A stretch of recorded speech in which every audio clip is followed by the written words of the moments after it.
E o nosso tema é a nossa força na fraqueza. O nosso tema de hoje é um paradoxo, irmãos. São duas ideias contrárias dentro de uma ideia só. Força na fraqueza. Nós vamos estar meditando nessa palavra, nós vamos estar pensando nessa palavra. Eu gostaria de levar os irmãos também a pensar. A gente vai falar sobre o apóstolo Paulo, e todos nós conhecemos a história desse apóstolo que sofreu muito pelo Evangelho. Para todos que estão nos assistindo, que Deus os abençoe também, e oramos para que você também entenda a palavra do Senhor, que fale realmente ao seu coração. Então, irmãos, Paulo ele escreve aos cristãos de Corinto. A gente vai ler 2 Coríntios, capítulo 12, versículo 1 em diante.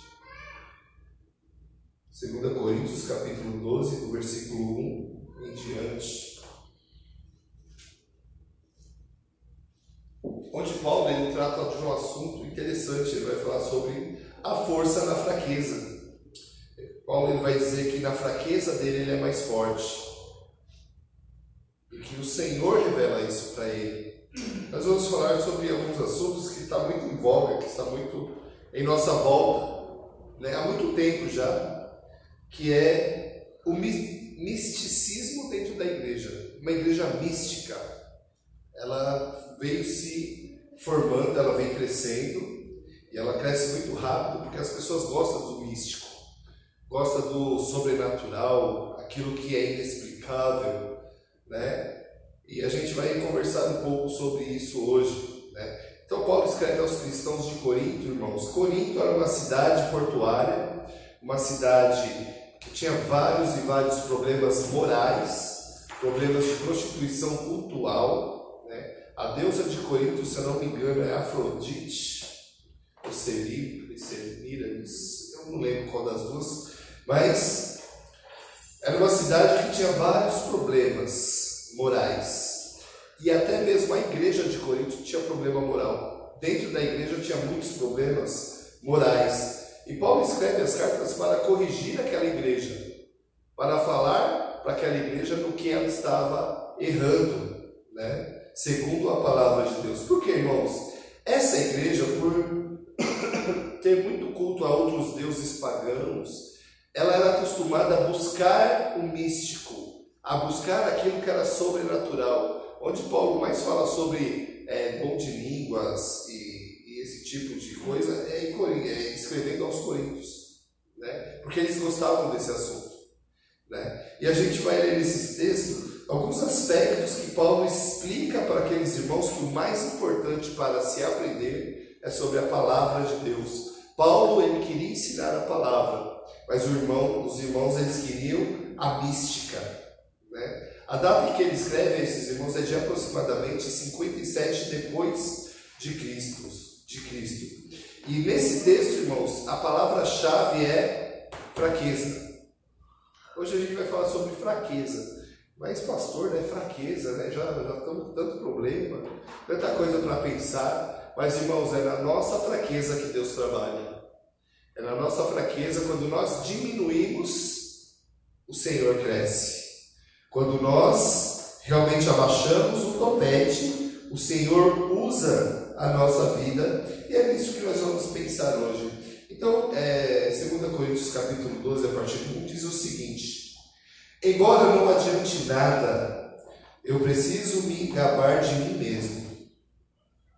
Agora eu vou falar a respeito das visões e revelações que o Senhor me tem dado. Conheço um cristão que há 14 anos foi levado de repente para o mais alto céu. Não sei se isso de fato aconteceu ou se ele teve uma visão, somente Deus o sabe. Repito, sei que esse homem foi levado de repente ao paraíso. Não sei se isso de fato aconteceu ou se foi uma visão. Somente Deus sabe. E ali ele ouviu coisas que palavras humanas não conseguem contar. Eu me gabarei desse homem, mas não me gabarei de mim mesmo, a não ser das coisas que mostram as minhas fraquezas. No entanto, se eu quisesse me gabar de mim mesmo, isso não seria uma loucura, porque estaria dizendo a verdade. Mas eu não me gabarei, pois pois quero que a opinião que as pessoas têm de mim se baseie naquilo que me viram fazer e me ouviram dizer. Mas, para que não ficasse orgulhoso demais por causa das coisas maravilhosas que vi, eu recebi uma doença dolorosa, que é como um espinho no meu corpo. Ela veio como um mensageiro de Satanás para me dar bofetadas e impedir que eu ficasse orgulhoso. 3 vezes orei ao Senhor, pedindo que Ele me tirasse esse sofrimento. Mas Ele me respondeu: a minha graça é tudo o que você precisa, pois o meu poder é mais forte quando você está fraco. Portanto, eu me sinto muito feliz em me gabar das minhas fraquezas, para que assim a proteção do poder de Cristo seja comigo.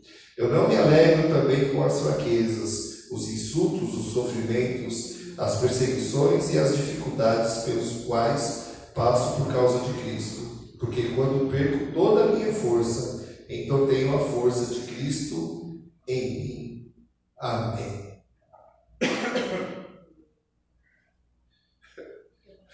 É pouquinho que eu vou precisar com certeza.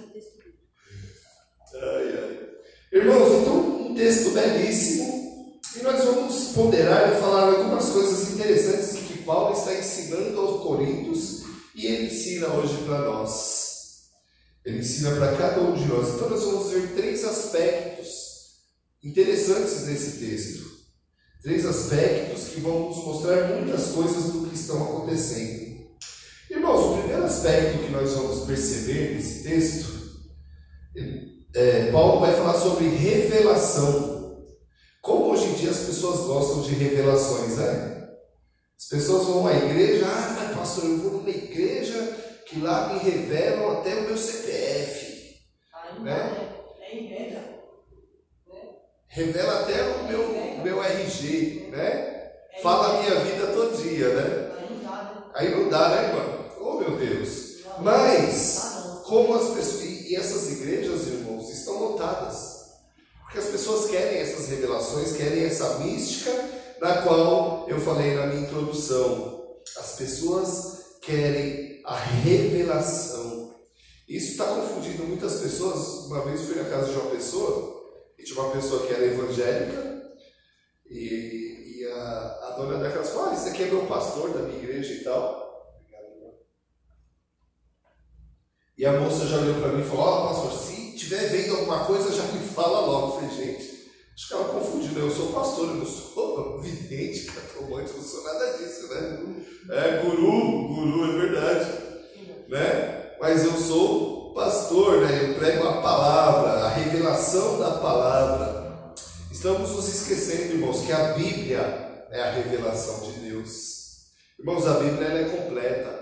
A Bíblia ela é a regra de fé e prática. A Bíblia ela nos guia para nos achegarmos a Cristo, para nos aproximarmos de Deus. Ela é a própria revelação de Deus para os nossos dias, para a nossa vida. Só que estão procurando outro tipo de revelação que não é a do Senhor. E vira uma coisa tão mística que sai da palavra de Deus. Então, do versículo 1 ao 6, irmãos, Paulo ele vai falar de um homem que ele conheceu há 14 anos. Ele não fala de si mesmo, só que ele comete uma gafe. Por quê? Ele começa falando desse homem, não sabe se foi por revelação, visão ou o próprio Deus, mas que esse homem subiu até o mais alto céu. Na minha tradução está o mais alto céu, em outra tradução possivelmente está até o 3º céu. Não sei se a tradução dos irmãos está assim, na revista nem atualizada, não sei se está assim, mas ele começa a falar desse homem, né, que há 14 anos atrás ele conheceu. Eu conheci um homem, né? Por que ele começa a falar isso, irmãos? Porque os irmãos de Corinto, eles gostavam muito dessas coisas, e eles quase que forçaram a barra para Paulo começar a contar das experiências pessoais dele. Mas Paulo, apóstolo Paulo, ele queria falar da Bíblia, só que eles queriam as revelações. Então Paulo ele começa a falar da experiência que ele teve e começa a falar de um homem. Eu não sei se já aconteceu com os irmãos de você falar de uma pessoa, só que você não quer falar o nome dela. Aí você vai falando, aí chega a hora que, aí escapa, né? Às vezes acontece, né? Eu estava vendo um vídeo de um pastor, irmãos, onde foi muito interessante. Ele foi convidado para pregar numa igreja. Ele falou: então, irmãos, eu fui numa igreja, aí eu fui lá, uma igreja tradicional, e me obrigaram a usar toga e usar não sei o que, e todo aquele ritual que eu não entendia, que ele era de uma igreja mais tranquila. Aí ele fala: então essa IPI, ixi, falei o nome da igreja, né? Foi a gafe, né?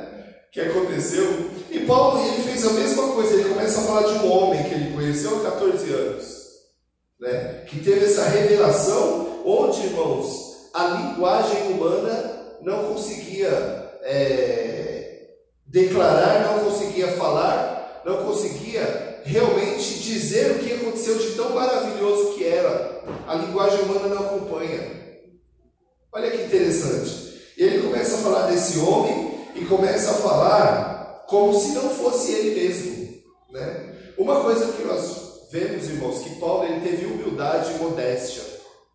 Por quê, irmãos? Se um de nós, ou se eu posso falar de mim, se eu tenho uma experiência dessa, só duas pessoas iam saber, Deus e o mundo, né? Ia contar para todo mundo, né? Como Deus já ia estar sabendo, ia contar só para o mundo, né? Ele não se engrandece, ele não fica soberbo, ele não fica, olha, Deus me mostrou, não. Ao contrário, olha só, aconteceu há 14 anos atrás, ele não tinha contado, você não vê registro nenhum dele contando essa experiência, só que ele não fala. Porque, irmãos, o foco de Paulo era a palavra de Deus. O foco de Paulo era falar, que hoje para nós é a Bíblia. Irmãos, nós temos que ter esse contato com a palavra, com a Bíblia, com essa revelação que já está fechada e canonizada, que rege e que pauta as nossas vidas. Mas Paulo teve modéstia, porque o próprio Espírito Santo de Deus deu humildade a ele. Por isso, irmãos, a Bíblia, nossa vida deve ser pautada, deve ser guiada pela Bíblia. Não somente dentro da igreja, não somente nesse espaço que estamos, mas em todo o nosso viver. A nossa vida financeira tem que ser pautada pela Bíblia, a nossa vida sentimental, a nossa vida como casal, como solteiro, como servo de Deus, tem que ser pautada pela Bíblia. A palavra de Deus pauta a nossa vida. E isso é muito importante, irmãos, quando nós vivemos, porque vemos aqui que Paulo tinha intimidade com Deus, né? Outro personagem que eu gosto muito, dos principais personagens que eu gosto da Bíblia, é Elias. A gente vai perceber que Elias tinha tanta intimidade com Deus, que ele falou para Acabe: sobre minha palavra, eu estou falando, 2 anos não choverá sobre a terra. E não choveu, porque era intimidade com Deus. Irmãos, Deus chama a mim e a você para ter intimidade com Ele, conhecê-lo. E como é que eu conheço? Por meio da Bíblia, da palavra dele. Nós começamos o culto hoje com o Salmo de número 1, que diz o seguinte: felizes são aqueles que não se deixam levar pelos conselhos dos maus. Por que, irmãos, conselhos dos maus? Nós temos conselhos dos maus o dia todo, o tempo inteiro. Se você ficar com o celular na mão, você tem conselho dos maus. O mundo, irmãos, quer tragar a gente. Eles investem muito dinheiro com propaganda, com marketing, para alcançar a nossa vida dos mais jovens. Muitas vezes a gente acha que é só os jovens, mas não, é todo mundo. Todo mundo está no mesmo barco. Se não tomar cuidado, o mundo, ele vai tragar a nossa vida. Com pornografia, com pecado, com adultério, com tudo aquilo que não vem do Senhor. Ele faz propaganda como se isso fosse bom. Pode perceber que o mundo à nossa volta é cada vez mais anticristo, é cada vez mais contra o Senhor Jesus. Tudo que o Senhor Jesus ensina, o mundo é contra. Às vezes a gente pensa que vai surgir um homem ou um governo, mas na verdade é tudo, né? Não só o governo brasileiro, mas o governo da América Latina, de todas as Américas, da Europa, então nem se fala. Na Europa já se fala em pós-cristianismo, porque o cristianismo lá já morreu faz tempo. Então, irmãos, Tudo que está à nossa volta é contra Cristo, contra essa revelação que Deus deu para nós, que é a Bíblia. E as pessoas procuram revelação em tantas pessoas, sendo que a revelação está nas nossas mãos, ao nosso alcance. Por isso, irmãos, não podemos andar no conselho dos maus, que não seguem o exemplo dos que querem saber de Deus e que não se juntam com os que zombam de tudo o que é sagrado. Pelo contrário, o prazer deles está na lei do Senhor, e nessa lei meditam de dia e de noite. Agora, algumas perguntas para todos nós. Realmente meditamos nessa palavra de dia e de noite? Realmente o nosso prazer é prazeroso conhecer essa palavra?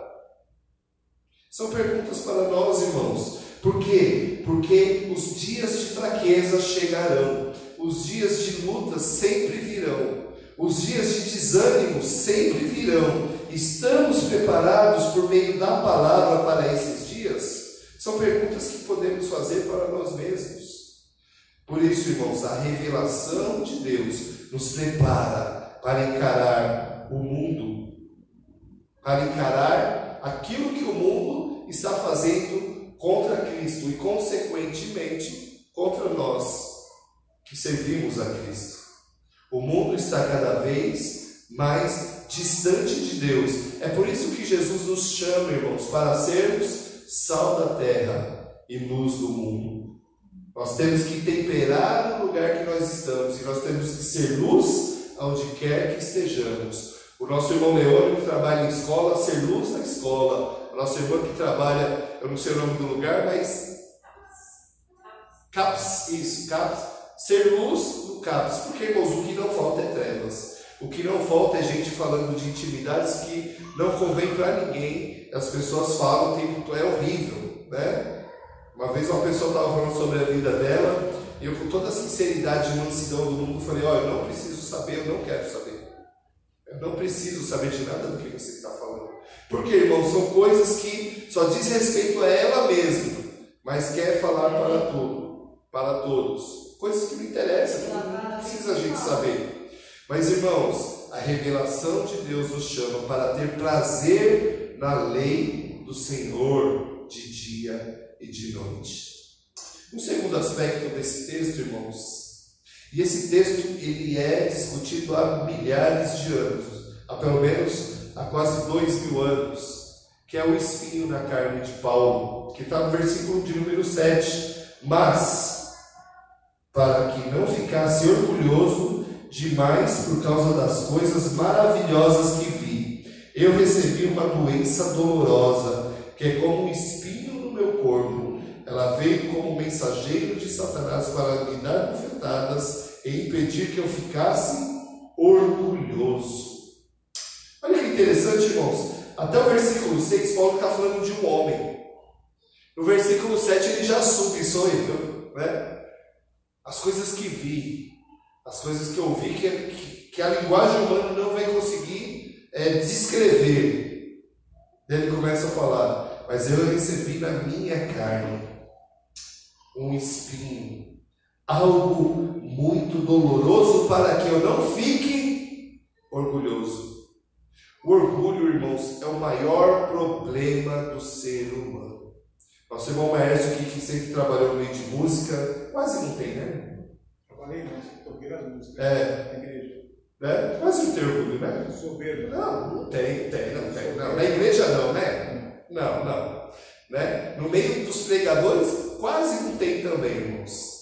Né? Mas Paulo está falando que Deus coloca uma dor tão grande na vida dele para ele não ter orgulho. Olha que paradoxo, né? Para ele não ser orgulhoso. O orgulho, irmãos, ele sempre atrapalhou a vida do ser humano desde Adão e Eva. Desde lá do céu, na verdade. Por quê? Nós vemos Lúcifer nos céus. Vou subir no mais alto para ser igual a Deus. Já começou o problema aí, foi expulso dos céus. Ele e 1/3 dos anjos. Aqui na terra, Eva vê que o fruto é bom para dar conhecimento para ser igual a Deus. Mais problema. Toda vez que o rei de Israel é orgulhoso, tem problema. Irmãos, se orgulho entrar no seu coração, vai dar problema. Deus nos chama para ter humildade, e humildade é reconhecer a sua própria limitação. Deus nos chama para isso. No versículo 8 também vemos: 3 vezes orei ao Senhor pedindo que Ele me tirasse esse sofrimento. Mas Ele me respondeu: a minha graça é tudo o que você precisa.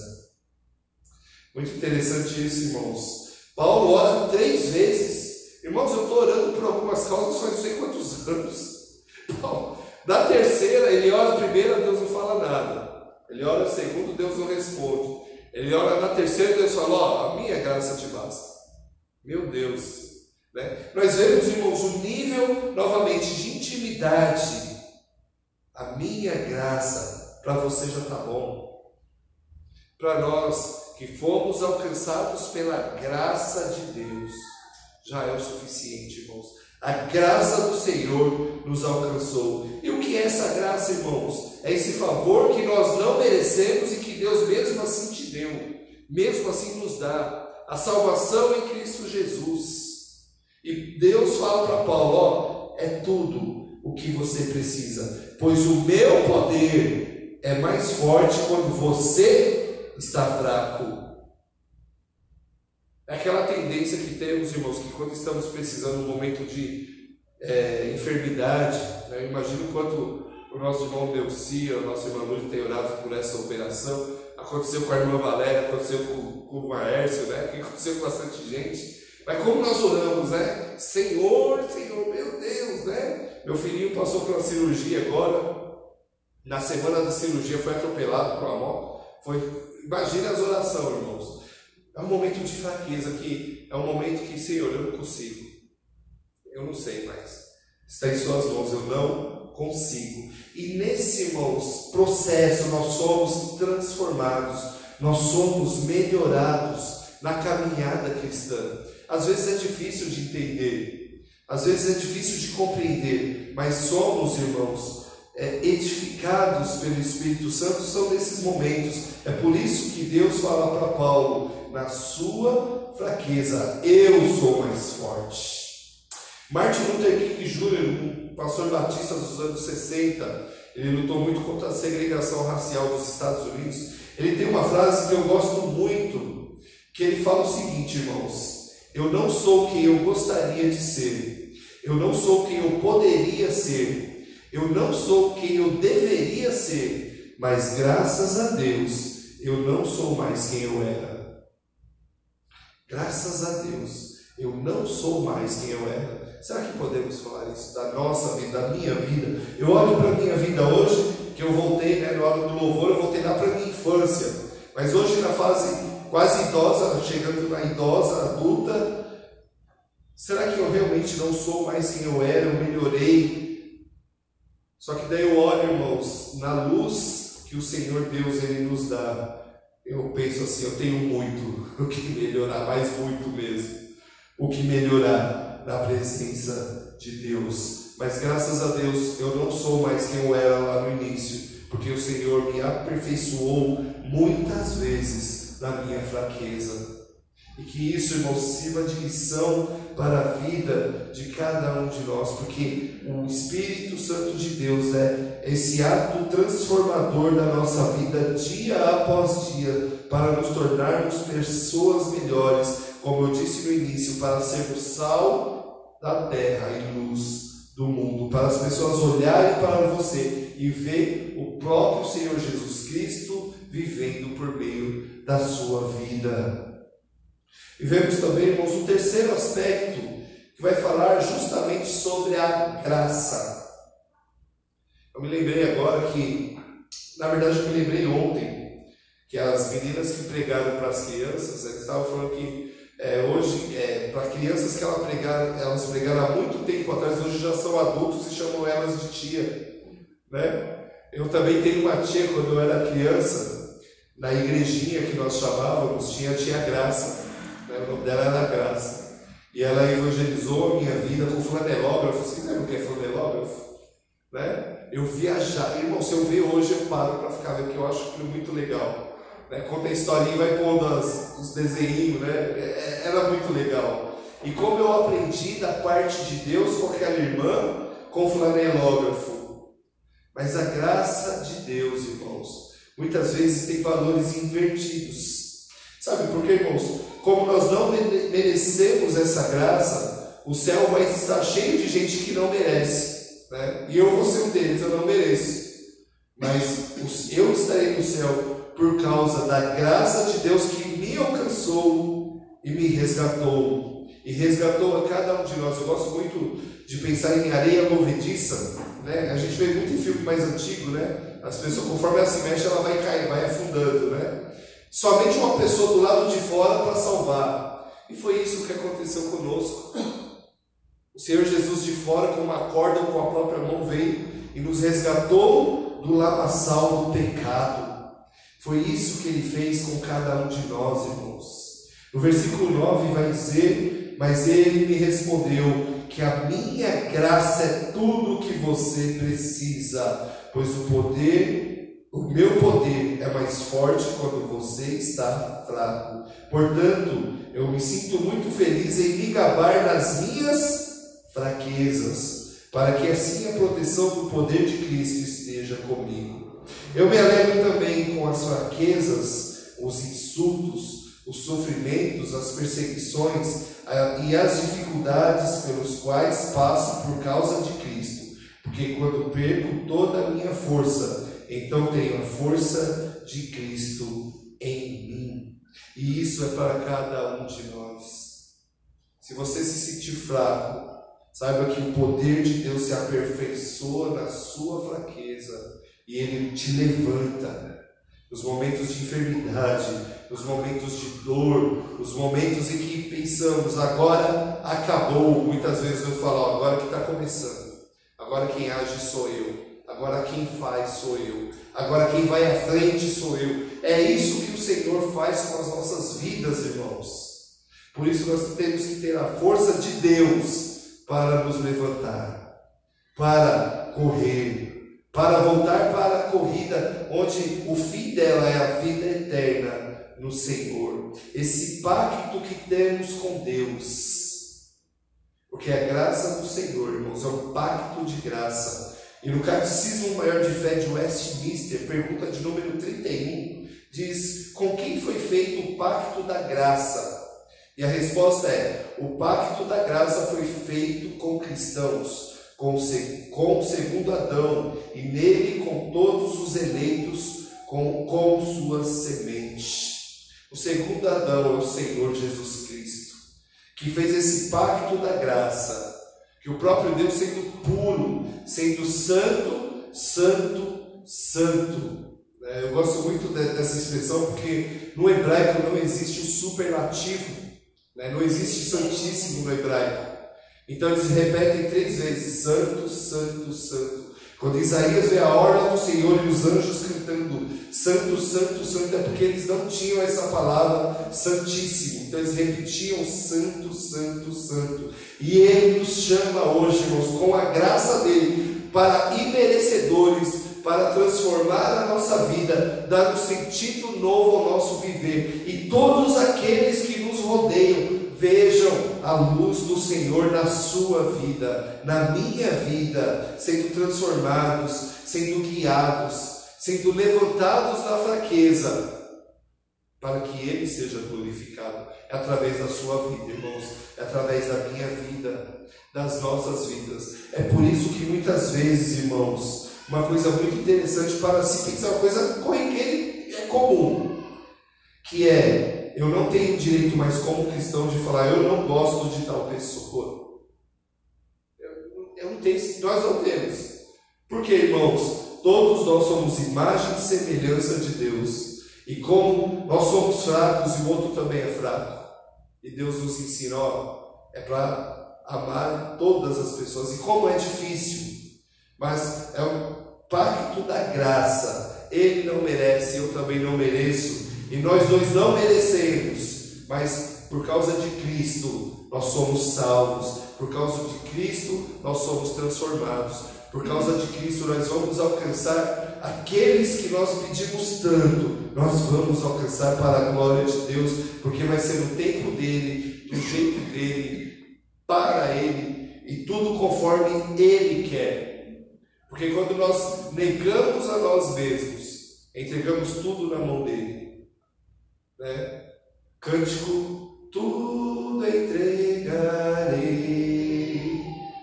tudo entregarei, Jesus amado. E Deus está lá de cima, só olhando, conheça sua vidinha, viu? Entregou mesmo, verdade? Mas quando entregamos, irmãos, é isso.